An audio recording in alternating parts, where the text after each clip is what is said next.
Terima kasih banyak kepada Profesor Dr. Muhammad Baharun, jazakumullahu khairal jasa. Sebelum kita kembalikan ke MC ya ikhwan, barusan ada disinggung soal judicial review daripada Omnibus Law. Kami di FPI punya pengalaman. Dulu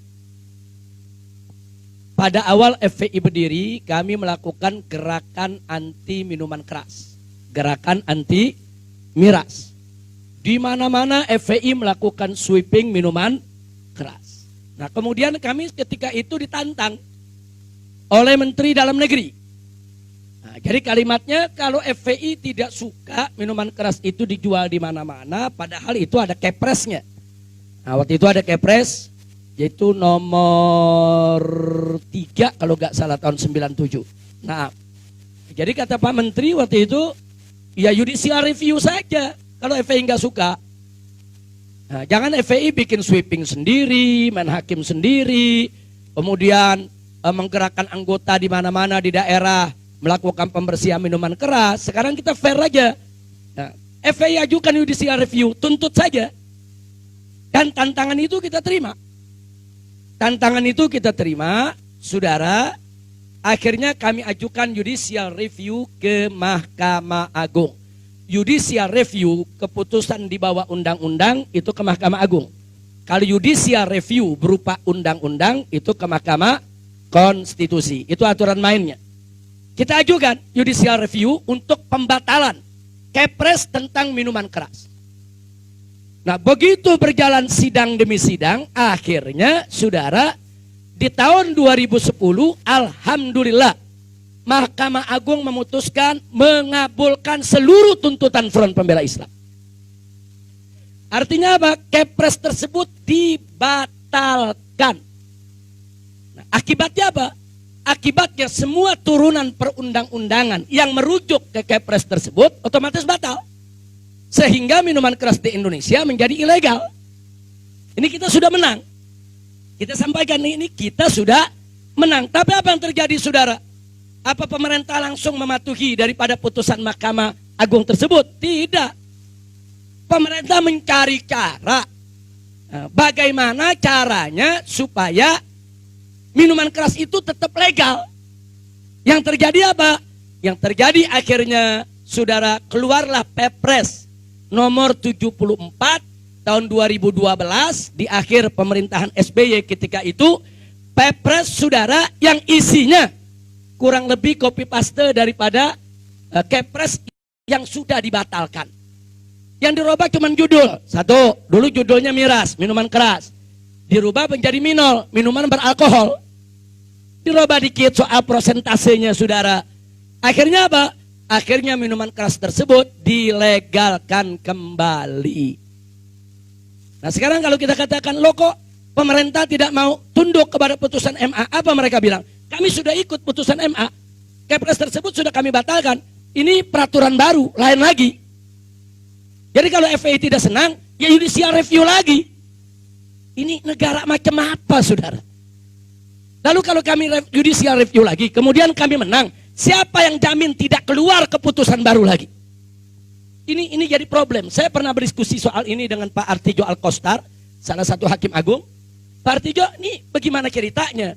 Satu produk perundang-undangan, kami judicial review, kemudian dibatalkan, tahu-tahu pemerintah mengeluarkan peraturan baru, saudara, yang serupa, hampir mirip, cuma roba-roba redaksi. Terus ini kalau begini caranya, kita disuruh judicial review lagi. Nanti begitu kami menang, mereka bikin peraturan baru lagi. Apa begini sistem hukum di kita punya negeri? Saya tanya langsung ke Pak Artijo. Beliau menjawab ketika itu, beliau sendiri, ya memang belum ada ketentuan Habib. Kalau beliau sendiri bingung, saya tanya, ini Pak Artijo Alkostar bukan orang sembarangan ya ikhwan. Ini hakim agung berdedikasi. Nah, beliau sendiri gak bisa menguraikan, apa nggak ada satu klausul hukum kalau suatu produk perundang-undangan sudah dibatalkan oleh Mahkamah Agung, nggak boleh dibuat perundang-undangan serupa. Nggak ada ya kawan. Saya tanya, apa ada produknya, apa ada klausulnya? Beliau menjawab tidak ada. Nah kalau sudah seperti ini, ya capek dong. Kalau kita judicial review, Sekarang Omnibus Law, kita judicial review, kita menang. Besok muncul lagi, dirubah namanya Omnibus Liu umpamanya. Nanti kalau kita bilang, wah ini kok hidup lagi, lain nama, lain nomor, lain tahun. Lalu sampai kapan kita dikerjakan saudara? Dikerja ini sampai kapan? Nah ini problem juga. Habib, Profesor Muhammad Baharun, ini problem serius, bukan tidak serius. Saya kasih contoh lagi, kawan kita, Bang Egy Sujana.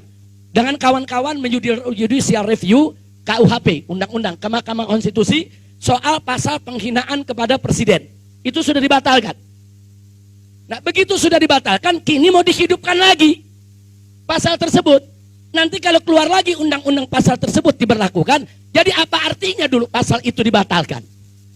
Jadi belum ada satu klausul hukum, belum ada satu ketetapan konstitusi di negara Republik Indonesia ini, suatu produk perundang-undangan yang dibatalkan oleh Mahkamah Agung atau Mahkamah Konstitusi untuk tidak dibuat kembali dengan nomor baru, tahun baru, pasal yang redaksi yang baru, tapi isi serupa. Tidak ada jaminan.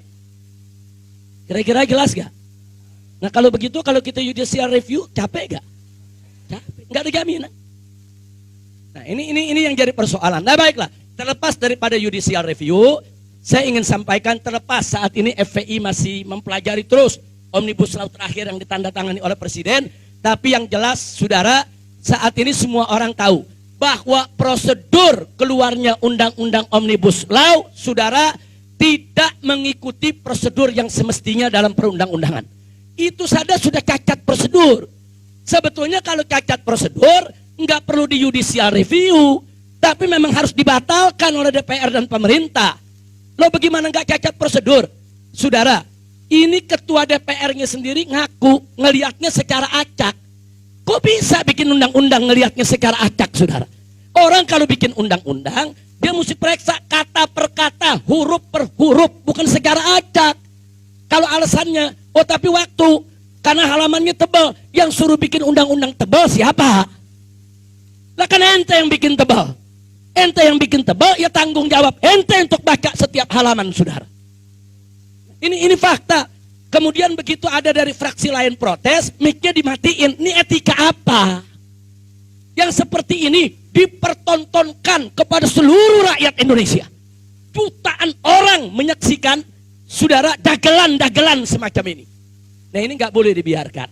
Nah maka itu kita terima kasih kepada PKS yang sejak awal sudah mengikuti itu perkembangan Omnibus Law, walaupun PKS akhirnya harus kalah suara, saudara. Nah karena PKS memang kursinya berapa sekarang? Sudah 50, mudah-mudahan besok 500. Kalau 500 kan enak dulu komprominya ya kawan.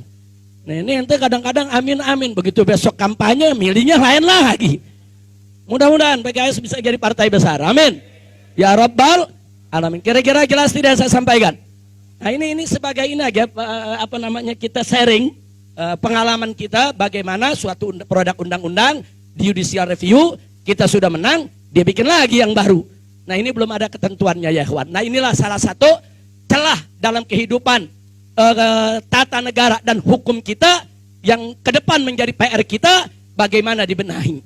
Nah, bagaimana ini bisa dibenahi. Mudah-mudahan insya Allah, mudah-mudahan Allah memberikan kekuatan kepada kita semua dan Allah memberikan kemenangan. Amin ya Rabbal Alamin.